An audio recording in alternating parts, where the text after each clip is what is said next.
And welcome back to the Mark Scaringi Show. This is your place for constitutional conservatism. This is where we talk about the important political and legal issues of the day from the perspective of putting America first. The title of this segment, The Emperor Has No Clothes. Donald Trump thought he was wielding the world's biggest hammer with no limits. 5 months into his war with Iran, the hammer is still in his hand, and he has no idea how to finish the job or how to put the hammer down. The emperor has no clothes. A New York Times analysis this weekend lays it out clearly. Trump is trapped by the war he started. He entered it with little strategy for victory. He is now struggling for a face-saving way to exit, and every option in front of him is bad. Let's be honest about how we got here. Trump is no Caesar. He has no experience leading troops in combat. Neither does his Secretary of War. Neither does his Secretary of State. This is a civilian leadership that talked tough, launched a major war, which they called a little excursion, and is now discovering that slogans and threats are not the same thing as a plan. Trump listened to Benjamin Netanyahu, the Prime Minister of Israel, and Israeli assessments that oversold the ease of the operation. The pitch to Trump was that striking Iran's leadership and nuclear sites would produce rapid regime change, collapse, or a popular uprising by the Iranian people. Of course, none of those things happened. Yet Trump bought the optimistic version. He ignored the warnings from his own advisors that Iran would close the Strait of Hormuz. We have already covered that warning in detail on the show. Trump dismissed it. Iran closed the strait. The economic shock followed. The U.S. Strategic Petroleum Reserve was drained. Thousands of civilian sailors were left stranded, and American troops began dying. 5 months later, the original goals, ending Iran's nuclear program, which President Trump had declared he obliterated a year ago, and overthrowing the Iranian government, which President Trump then said was never his goal, those goals remain almost entirely unaccomplished. Trump now faces 3 options, and none of them work for him. Option 1. A major military escalation. Trump has threatened it repeatedly. This past week, he signaled he was ready for a massive new campaign. Then, all of a sudden, just 2 days ago, Trump pulled back. Why?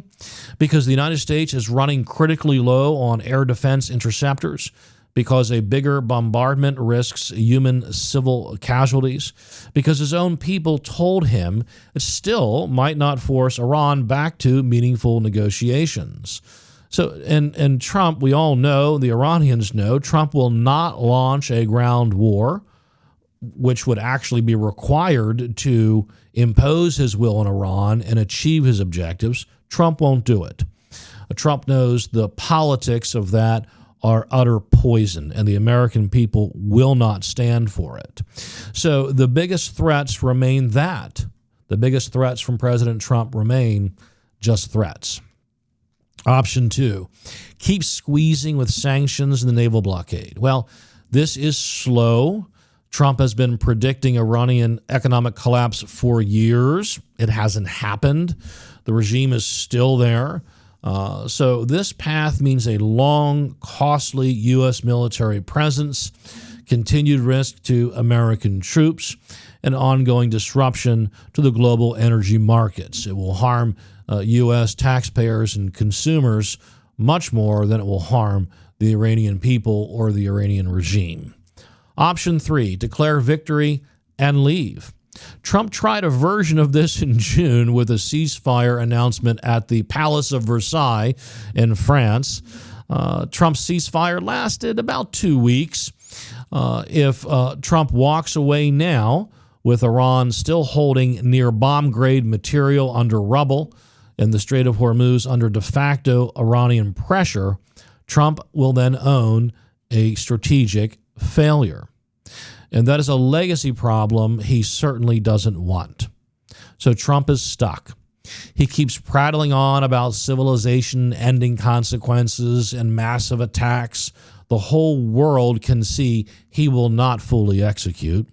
Trump undercuts his own deals out of frustration with the Saudis, with Canada just a day or two ago, and even with his own party's legislation.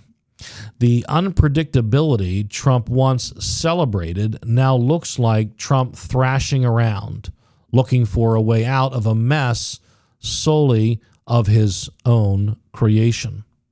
This entire enterprise has been a sad canard, a charade, a non-war war. Big enough to kill American soldiers and wreck energy markets, though, but not serious enough to pursue the only military path that might actually achieve the maximalist goals Trump set. The world sees it. America's adversaries see it. Even many of Trump's own supporters are now saying, we've got to wrap this up. Trump thought there were no limits on his power. He was empowered by his military action in Venezuela. He thought he was invincible.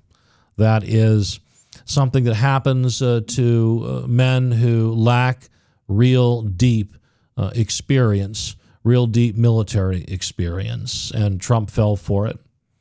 Trump has discovered that he cannot achieve his goals, that he cannot get oil prices down, he cannot force the Strait fully open on his terms, he cannot make the Iranian regime collapse on his schedule.